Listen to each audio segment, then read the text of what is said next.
हरे कृष्णा, राधे राधे।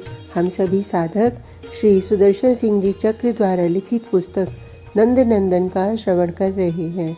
आज का प्रसंग है देव ऋषि नारद, धेनुक ध्वंस। अत्रि नंदन महर्षि दुर्वासा भगवान शंकर के साक्षात अंश है। शिव कल्याण करता ही प्रलयंकर होता है, क्योंकि पृथ्वी पर जो कूड़ा एकत्र हो जाता है, जो जीर्ण जीवन के लिए दुर्भर बन जा चुका है और जिनका सुधार संभाल संभव नहीं रहा, उस सबको मिटाए भस्म किए बिना नव सृजन संभव नहीं होता। सृष्टा को स्वच्छ पृष्ठभूमि प्रलय ही प्रदान करती है। परम प्रशांत महेश्वर इसीलिए रुद्र हैं। इसी प्रकार महर्षि दुर्वासा प्रमत्त पापी जनों को पवित्र करते रहते हैं अपने क्रोध शाप के साधन से। उनके क्रोध से किसी का अकल्याण कभी नहीं हुआ, और वे भी जहाँ शीघ्र कुपित होते हैं आशुतोष हैं।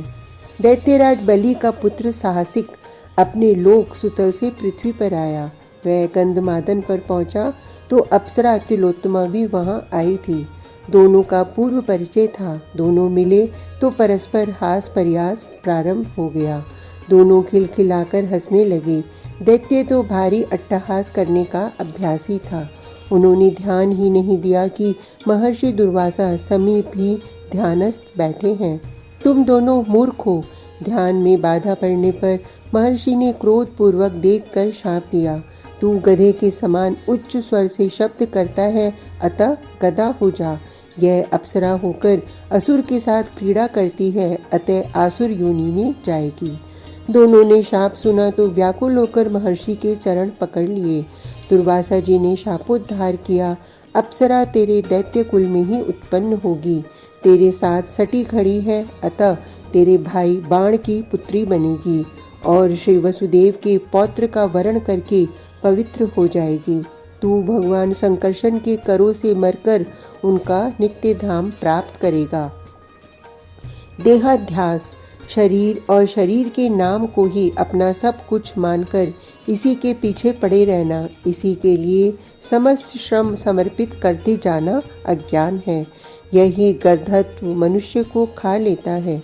मनुष्य जीवन ही इसके मोह में नष्ट हो जाता है।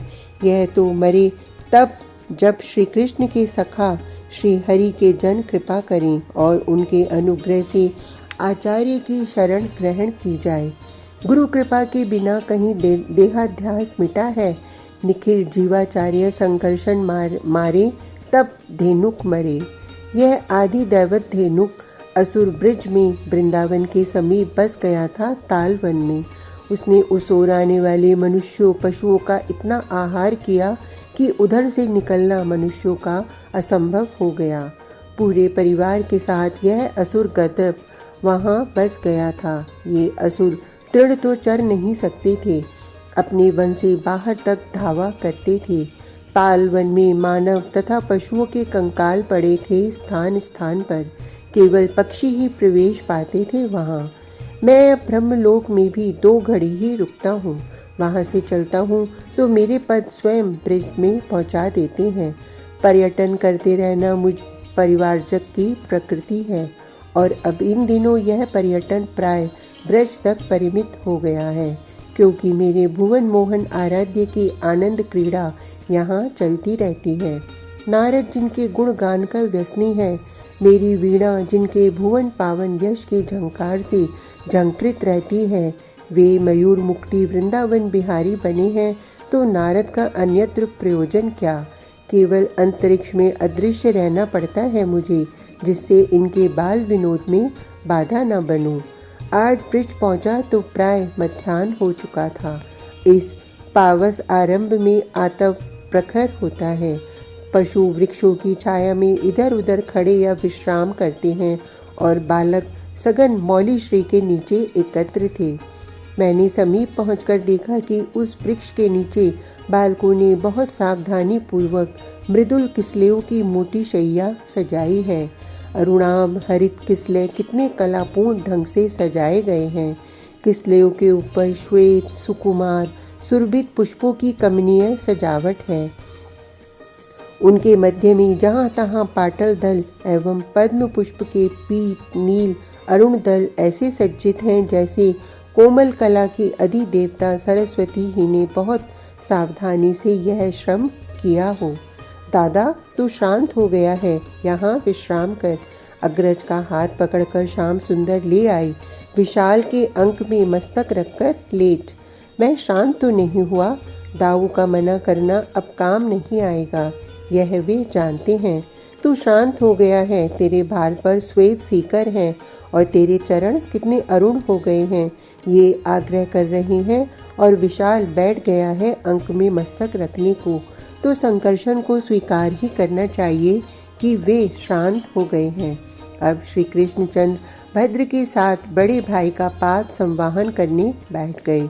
दोनों के एक एक चरण अंक में ले लिया है। श्री दाम और उज्ज्वल पद्म पत्र लेकर वायु करने लगे हैं। कनु, तू भी तो शांत हो गया है, देवप्रस्थ ने प्रस्ताव किया। दादा के समीप तू सुबल के अंक में सिर रखकर सो, मैं तुझे पद्म पत्र से वायु करूँगा। मैं अभी बहुत दौड़ सकता हूँ, तू शांत हुआ है तो सो जा दादा के समीप। श्याम सुंदर ने हंसकर वरुथप की ओर देखा। दौड़ तो दादा भी सकता है, यह तेजस्वी की किसी की नहीं सुनता, यह केवल आदेश देना जानता है।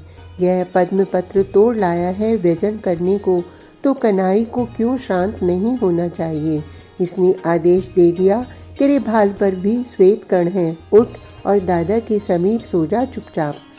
पल्लव तल पर्याप्त विस्तृत है, उस पर विशाल के अंक में श्री संकर्षण और सुबल के अंक में श्री कृष्णचंद्र मस्तक रखकर लेट गए हैं।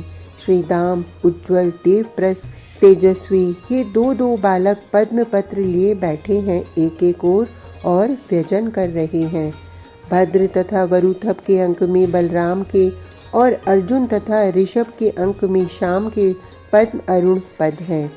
अत्यंत सावधानी से कोमल करों से पाद संवाहन चल रहा है। तेरे कर स्वतंत्र रहेंगे तो तू कुछ उत्पात करता ही रहेगा।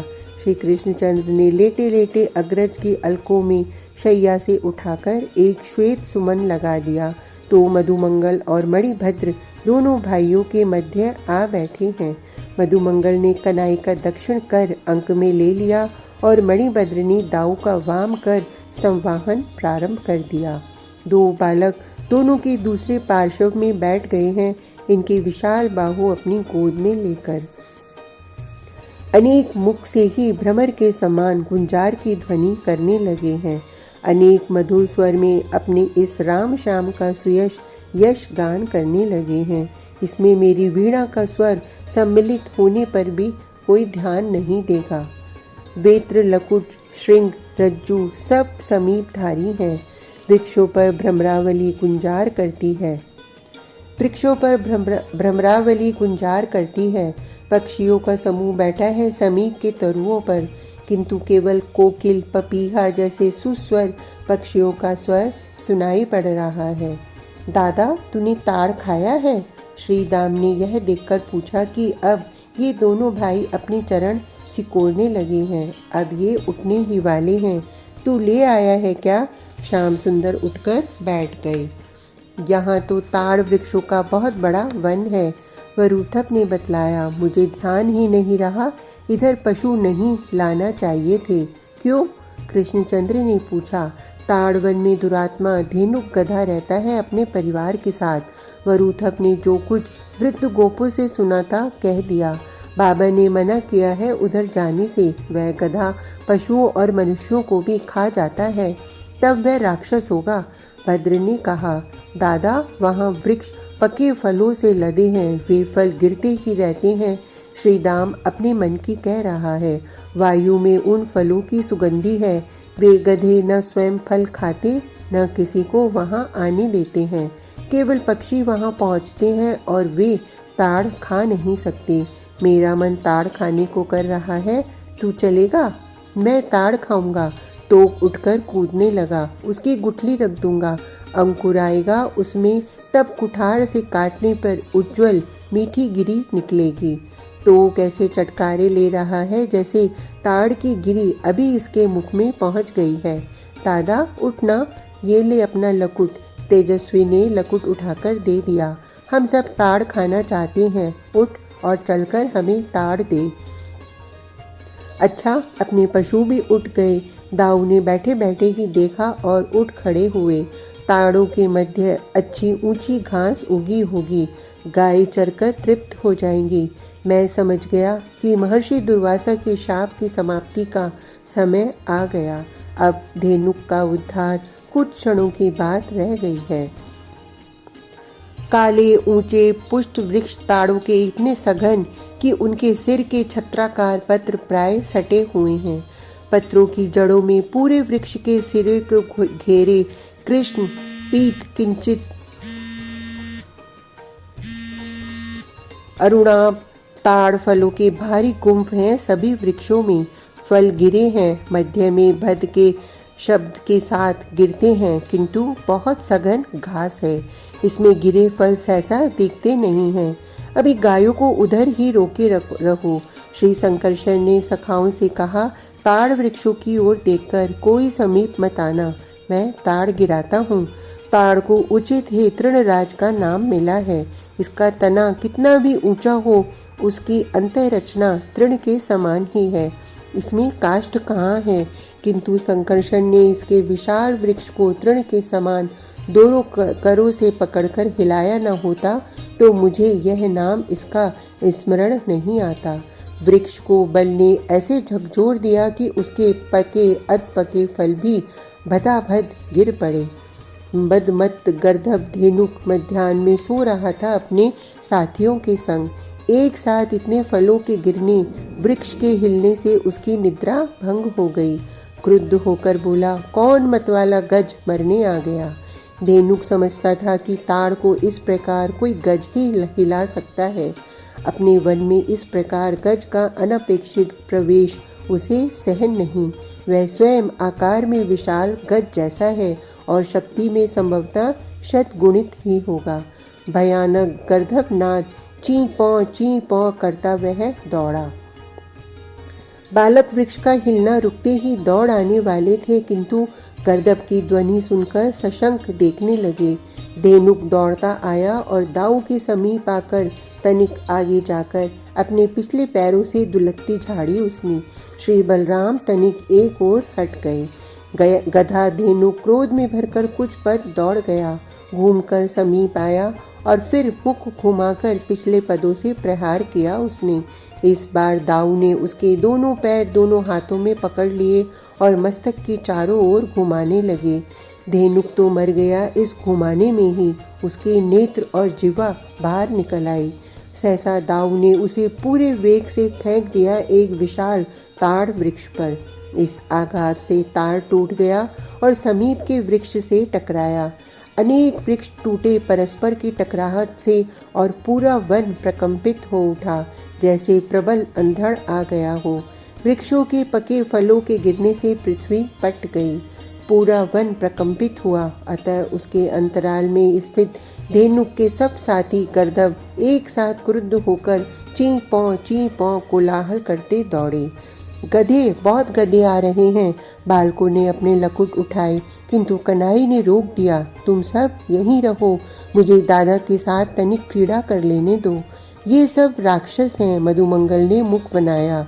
गधे होते तो हम सबकी सहायता की आवश्यकता पड़ती, इन्हें तो अपना कनू अकेला ही मार देगा। सचमुच राम कृष्ण की क्रीड़ा चलने लगी है। गधे आक्रमण की एक ही पद्धति अपनाती हैं। आए, कुछ पद आगे आए और पास खिसके वेग पूर्वक पिछले पैरों से प्रहार किया। राम और श्याम दोनों गधों के पैर पकड़ लेते हैं जब वे प्रहार करते हैं और एक बार घुमाकर फेंक देते हैं किसी ताड़ वृक्ष पर। असुर गर्दभों के वृक्ष पर पटके जाने से फटे शरीर रक्त स्नात बिछ गए पृथ्वी पर। ताड़वन के बहुत अधिक वृक्ष टूटे, टूटे गिर गए। ताड़ फलों को अब ढूंढना नहीं है। हरित भूमि पर वे कृष्ण पीत फल पटे पड़े हैं। बालकों ने ताली बजाई, पशुओं को हाँक दिया। इस वन में इतनी बड़ी वृक्षों के मध्य होने से मृदुल घास मिली तो पशु चरने लग गए। बालकों ने दौड़कर दाऊ कनाई को अंक मार दी। दोनों के करों को भली प्रकार देखा, सहलाया। तू ऐसे कैसे खाएगा? श्याम ने एक ताड़ फल उठाकर अधरों से लगाया तो मुझे हंसी आ गई। भद्र समीप दौड़ाया। इसने एक छोटी लकड़ी ढूंढी और ताड़ के छिलके के भीतर बलपूर्वक प्रविष्ट करके निकाल दी समीप। लकड़ी घुमाने से केसरिया गूदा नवनीत के समान निकल आया। ले इसे खा। मैं अपने आप निकालूंगा। कन्हई ने फल ले लिया। अब इसे निकालना आ गया है तो स्वयं क्यों यह कौतुक न कर देखे। दादा तू ले। दाऊ को सब अपने हाथ से ही यह ताड़ का गूदा खिलाना चाहते हैं। सब गुठलियाँ समेट कर रख दो। वरुथप ने समझाया, ये अंकुरित होंगी तब हम इनको काट कर भीतर की मधुर गुठली खाएंगे। तू इसे काट दे। कन्हई को इतना धैर्य कहाँ कि अंकुरित होने की प्रतीक्षा करे। अभी यह किसी काम की नहीं होगी। वरुथप ने गुठली काट कर दे दी। 2 हैं इसमें, कितनी उजली है, चिकनी है। लेकिन कृष्ण ने मुख में लगाया और थूक कर फेंक दी गुठली तो सखा हंसने लगी। स्वादहीन, बहुत चिकनी यह गुठली श्याम कैसे खा सकता था? तू नहीं खाएगा? मधुमंगल को चुपचाप खड़े देखकर मणिभद्र ने एक ताड़ देने को उठाया। ये अपवित्र फल है। मधुमंगल ने मुख बनाया। इसे द्विजाति नहीं खाते। तुम सबों को सब अब स्नान करके गोमूत्र पीकर शुद्ध होना पड़ेगा। बालकों का विनोद चल रहा है। आज का प्रसंग इतना ही। कल तक के लिए हरे कृष्णा, राधे राधे।